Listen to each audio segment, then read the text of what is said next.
Assalamualaikum warahmatullahi wabarakatuh. Saya Kurata Ayun dari Universitas Mula Warman, Fakultas Ekonomi dan Bisnis, Program Studi Akuntansi. Di video kali ini saya akan membahas materi tentang kompensasi manajemen, yaitu di mata kuliah Sistem Pengendalian Manajemen. Jadi yang pertama saya akan membahas tentang penemuan penelitian atas insentif organisasi, yaitu penelitian tentang kompensasi. Yang pertama, individu-individu cenderung termotivasi oleh penghargaan daripada hukuman. Yang kedua, penghargaan pribadi bersifat relatif atau situasional.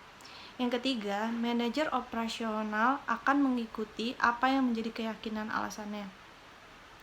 Yang keempat, individual akan termotivasi apabila memperoleh umpan balik. Yang kelima, insentif menjadi kurang efektif apabila jarak antara kegiatan dan umpan balik terlalu lama. Selanjutnya adalah motivasi menjadi tidak berarti atau lemah apabila insentif tersebut terlalu mudah atau terlalu sulit untuk dicapai. Dan yang terakhir, komitmen akan kuat apabila manajer yakin bahwa anggaran dapat dicapai.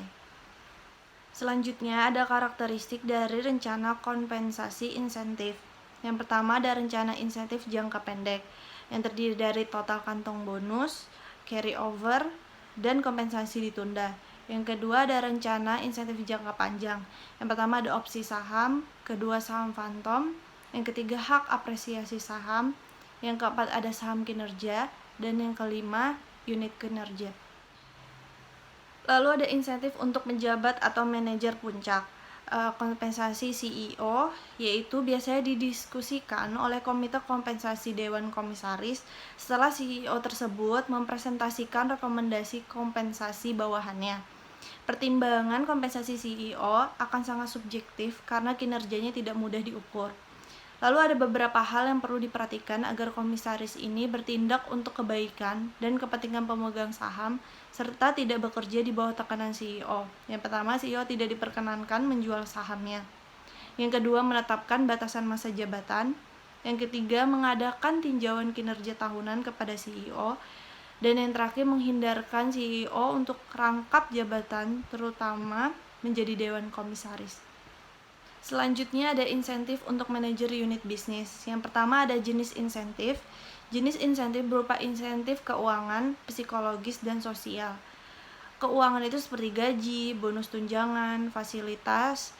Terus psikologi dan sosial itu seperti promosi, tambahan tanggung jawab, otonomi yang lebih besar, lokasi geografi yang lebih baik, dan pengakuan. Lalu yang kedua ada ukuran bonus relatif terhadap gaji. Jadi asumsi yang pertama, merekrut orang baik, membayar mereka dengan baik, mengharapkan kinerja yang baik. Asumsi yang kedua, merekrut orang baik, mengharapkan kinerja yang baik, membayar dengan baik jika kinerjanya benar-benar sangat baik. Permasalahan dari ukuran bonus ini dibatasi oleh batas bawah dan batas atas. Ketika manajer mencapai batas atas, maka memungkinkan manajer untuk melakukan tindakan yang tidak sesuai dengan strategi perusahaan, melainkan menyesuaikan dengan kemungkinan bonus di periode tahun ini maupun periode ke depan atau yang akan datang.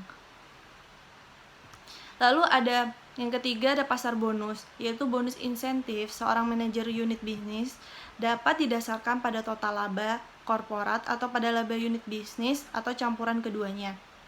Jika hanya didasarkan pada laba korporat, maka akan terdapat manajer yang bekerja secara santai. Jika hanya didasarkan pada laba unit bisnis, maka akan terjadi kecemburuan antara manajer unit bisnis. Sebaliknya, digabungkan antara keduanya dengan asumsi akan menaikkan laba unit bisnis dan mencapai target korporat. Yang keempat ada kinerja. Kriteria kinerja ada 5. Yang pertama ada kriteria keuangan, misal laba dan jumlah penjualannya. Yang kedua ada penyesuaian untuk faktor-faktor yang tidak dapat dikendalikan. Yang ketiga, manfaat dan kekurangan target keuangan jangka pendek. Yang keempat, menerapkan kriteria keuangan, kinerja multitahun atau balance scorecard. Dan yang kelima, tolak ukur untuk perbandingan. Lalu yang kelima ada pendekatan penentuan bonus. Penghargaan bonus untuk manajer unit bisnis dapat ditentukan dengan menggunakan rumus yang ketat, seperti persentase dari laba operasi unit bisnis, atau dengan penilaian yang murni subjektif oleh atasan manajer tersebut, atau dengan suatu gabungan antara keduanya. hanya mengendalikan pada rumus yang objektif memiliki beberapa keuntungan yang jelas. Akan tetapi, metode subjektivitas dalam menentukan bonus juga menjadi pilihan pada beberapa situasi tertentu. Misalnya seperti yang pertama, manajer unit bisnis mewarisi masalah yang diciptakan oleh pendahulunya. Yang kedua, ketika unit bisnis sangat beruntung satu sama lain dengan unit yang lain. Yang ketiga, ketika suatu strategi memerlukan perhatian yang lebih besar pada keprihatinan jangka panjang. Lalu yang terakhir, kita akan membahas tentang teori agensi. Yang pertama ada konsepnya.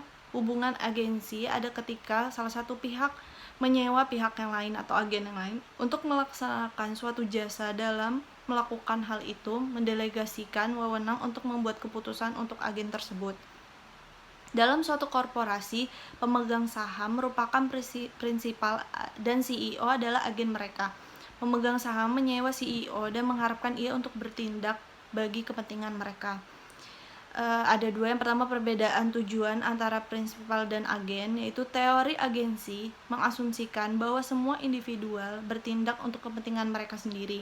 Agen diasumsikan akan menerima kepuasan tidak hanya dari kompensasi keuangan, tetapi juga dari tambahan yang terlibat dalam hubungan suatu agensi. Prinsipal di pihak lain diasumsikan hanya tertarik pada pengembalian keuangan yang diperoleh dari investasi mereka dari perusahaan tersebut. Yang kedua, tidak dapat diamatinya tindakan agen, yaitu perbedaan preferensi yang terkait dengan kompensasi dan tambahan timbul manakala prinsipal tidak dapat dengan mudah memantau tindakan agen. Karena prinsipal tidak memiliki informasi yang mencukupi tentang kinerja agen, maka prinsipal tidak pernah dapat merasa pasti bagaimana usaha agen memberikan kontribusi pada hasil aktual perusahaan.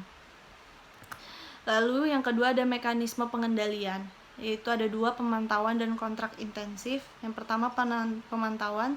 Terdapat beberapa bentuk pemantauan seperti agen diwajibkan membuat laporan keuangan sesuai dengan standar akuntansi yang berlaku. Dilakukannya pemeriksaan kegiatan oleh auditor. Prinsipal dapat menempatkan wakil mereka atau dewan komisaris sebagai pengawas perusahaan.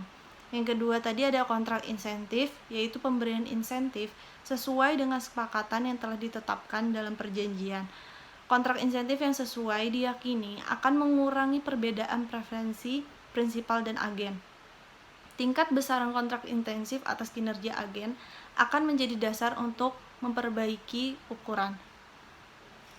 Oke, mungkin itu saja yang bisa saya jelaskan di video kali ini tentang kompensasi manajemen.